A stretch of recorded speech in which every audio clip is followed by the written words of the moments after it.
Selamat datang di YouTube channel Lufman Bercerita. Di episode kali ini, gue mau nge-review pertandingan semalam nih. Pertandingan Derby della Madonnina antara Inter Milan versus AC Milan. Hari ini adalah hari yang sangat cerah, hari yang sangat menyenangkan, dan hari yang sangat-sangat membahagiakan untuk para Interisti yang ada di seluruh dunia. Kenapa?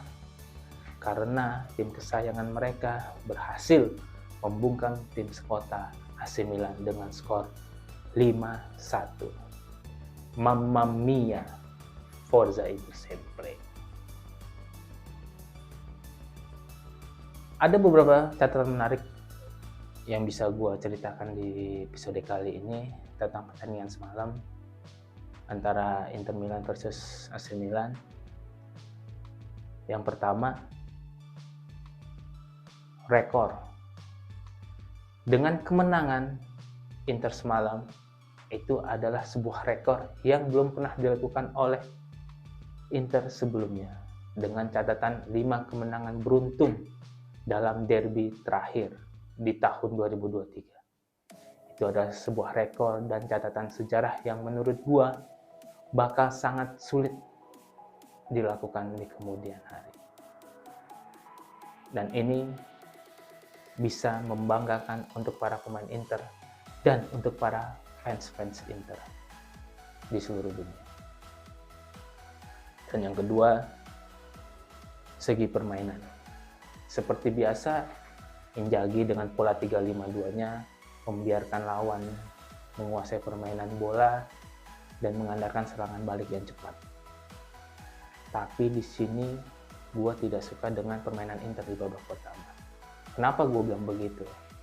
Karena di babak pertama Inter seperti bermain tarkam, bermain pan football, mengandalkan sayap, Dumfries dengan kecepatannya dan Thuram dengan kecepatannya bikin gol. Come on, lo ini Inter, lo ini finalis Liga Champions tahun lalu. Lo nggak bisa main seperti itu nih. Lo harus bermain dari kaki ke kaki, dari Yann Sommer ke para back, dari back ke gelandang. Yang seperti biasa nih lo lakuin di 3 pertandingan sebelumnya. Lo emang selalu kalah dalam ball position, tapi dari 3 pertandingan sebelumnya lo bagus nih build up permainan dari belakang ke gelandang, dari gelandang ke striker. Lo berani dari kaki ke kaki, menyuplai bolanya enak, tapi kemarin gue lihat hancur banget sama sekali. Ya, hancur banget sama sekali. Lo nggak bisa bermain seperti itu. Lo nggak bakal menang kalau main seperti itu. Ya, lo ini Inter, lo harus bisa main dari kaki ke kaki. Ya, dari segi permainan seperti itu. Gue nggak melihat nih dari pertandingan sebelumnya lawan Fiorentina seperti itu. Tapi di waktu lawan Fiorentina, Inter bagus main dari kaki ke kaki, dari gelandang, dari Calha, Barai, dan Miki. Berani dia megang bola, berani main dari kaki ke kaki. Tapi kemarin di babak pertama hancur sama sekali. Benar-benar hancur. Cuma ngandelin Dumfries, ngandelin Thuram. Itu kecepatan mereka. Semoga dari segi permainan kemarin, ya Inter bisa lebih berkembang lagi nih. Permainan di babak pertama lawan AC Milan, jangan main-main kayak gitu lagi dah, menurut pandangan gue. Nggak enak dilihatnya, walaupun Inter menang 2-0 di babak pertama ya. Gue sebagai fans kurang begitu menikmati permainan Inter di babak pertama. Itu dari segi permainan. Dan yang ketiga, pergantian pemain. Dengan skuad yang sekarang, baik starting maupun cadangan, gue rasa Simone Inzaghi gampang milih pemain-pemainnya. Tidak seperti musim lalu ya. Musim lalu pemain starting dengan cadangan gue rasa jomplang.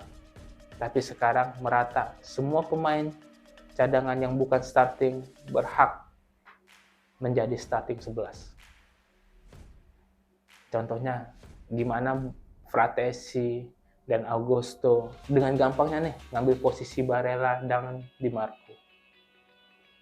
Tapi catatan menarik gue di pergantian pemain ini, mengapa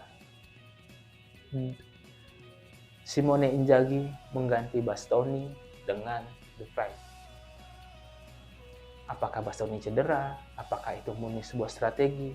Karena gue lihat di sini kita sudah unggul 3-1 nih, ya kan? Bisa lah dia memainkan Benjamin Pavard di kanan atau mengganti Darmian di kiri.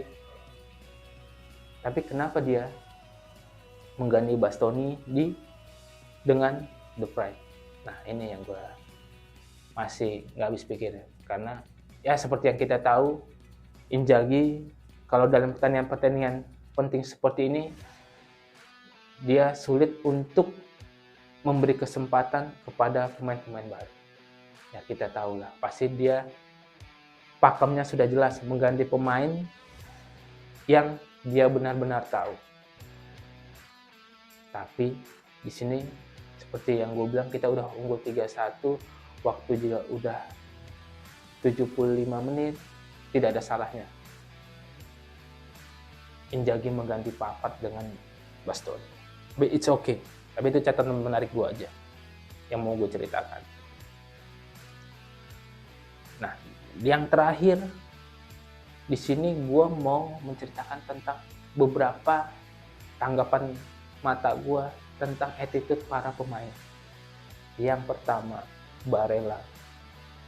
Gue tahu lo pemain penting di Inter squad sekarang, tapi gue gak suka dengan attitude-nya kemarin di saat dia diganti. Salah satu staff Inter, Paris, sudah melambaikan tangannya, tapi diajukan oleh Barella. Ini yang gak suka gue.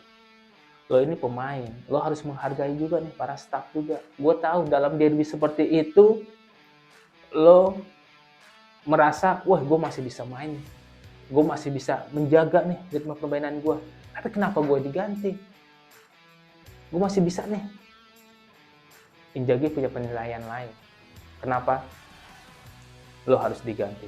Ya seperti kita tahu, Inzaghi kalau mau gantiin pemain antara Miki, Barella ataukah Calhanoglu, pasti sudah mendapatkan kartu kuning. Tapi karena kemarin tiga-tiganya belum mendapatkan kartu kuning, ya kan? Barella yang diganti. Karena posisi Miki lebih bagus kemarin mainnya, makanya Barella yang diganti. Tapi gue nggak suka nih dengan sikap Barella yang mengacuhkan tangan Paris seperti itu. Itu nggak baik untuk seorang pemain. Attitude-nya tuh lo harus benar juga. Lo kalau mau menghargai orang, ya lo kalau mau dihargai, ya lo harus menghargai dulu. Yang kedua, pemain yang attitude-nya gue lihat kemarin, Lautaro, sang kapten kita. Sudah unggul 3-1, Inter mendapatkan penalti. Di sini gue menangkap Lautaro seperti berbicara kepada Calha, mau lo apa mau gue nih yang ngambil,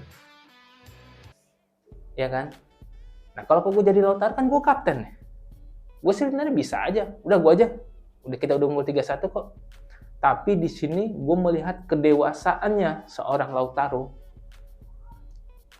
untuk mengambil penalti, karena yang kita tahu pengambil penalti pertama Inter itu adalah Calhanoglu. Nah, Calhanoglu juga berhak untuk mengambilnya. Seperti kita ketahui, Calhanoglu di sini juga perang mental, istilahnya menurut gua. Karena melawan AC Milan adalah mantan klubnya dia sebelum dia ke Inter. Di sini catatan gua sangat suka dengan gestur tubuhnya Lautaro. Kedewasaannya dia.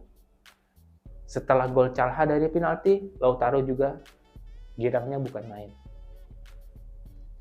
Ya, Lautaro udah benar-benar sangat dewasa menurut gua. Yang ketiga, Pratesi. Seperti yang gue bilang, Pratesi ini bisa lah masuk starting 11. Tapi dia selalu menunjukkan nih, ya kan? Dalam 5 menit, 10 menit, atau 15 menit dia main, dia menunjukkan kalau dia tampil ngotot, dia bisa dipercaya untuk main lebih lagi. Dengan golnya dia, dengan dia membuka baju, dia menurut gue itu sangat mengartikan, gue ini pengen loh main, gue ini punya emosi yang bagus loh buat Inter. Gue ini pengen menunjukin kalau gue bisa, ya kan? Nah itu yang gue pengen dari pemain Inter, menunjukkan kengototan, menunjukkan kalau gue ini Inter, gue ini ya harus ngotot main, harus membuat fans-fans gue seneng, karena gue Inter gitu loh. Ya kan? Jadi gue seneng banget nih dengan attitude-nya Pratesi, benar. Ya kan? Nah itu beberapa catatan attitude dari para pemain yang tertangkap dengan mata gue.